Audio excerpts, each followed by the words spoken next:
Guys সবাই কেমন আছো? দেখো বাজার যাওয়ার জন্য রেডি হয়েছি। আমাকে কেমন লাগছে সবাই কমেন্ট করে জানাও। শুভ সন্ধ্যা। তারপরে দেখো যাইতেছি রাস্তা দিয়ে, হাঁটতেছি। এই যে আমাদের বাড়ির পাশের রাস্তা, সবাই দেখো। দেখছো একটু একটু সন্ধ্যা লাগছে, অতটা সন্ধ্যা লাগে না এখনো। দেখো বাজারে এসে পড়ছি। এটা হচ্ছে জেরক্সের দোকান, জেরক্স করতেছি। কুশল দাদার দোকান।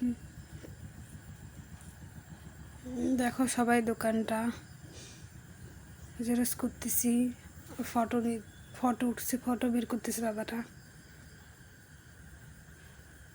দেখো হাওয়া উঠছে কত, তখন মানে বৃষ্টি আসবে আসবে ভাব আমাদের বাজারে।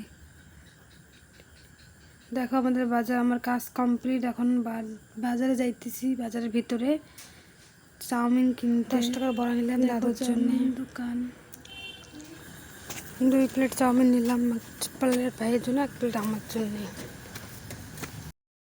তারপর বাজার থেকে বাড়ি যাইতেছি। দেখো কি অন্ধকার রাস্তা, কিচ্ছু দেখা যায় না। তারপর একটা দোকানের সামনে দেখলাম দাদু বসে আছে। দাদুর সঙ্গে দেখা করলাম। দাদু কি খাইতেছে। তো দাদুকে বললাম চলো বাড়ি যাই। দেখো একটা হোটেল, কত হাড়ি। তারপরে দেখো দোকানের সামনে একটু ঢং করে নিলাম ক্যামেরার সামনে। এখন বাড়ি এসে উঠছি, ফ্রেশ ট্রেশ হইলাম। টাটা গাইস, পরে অন্য ব্লগে কথা হবে।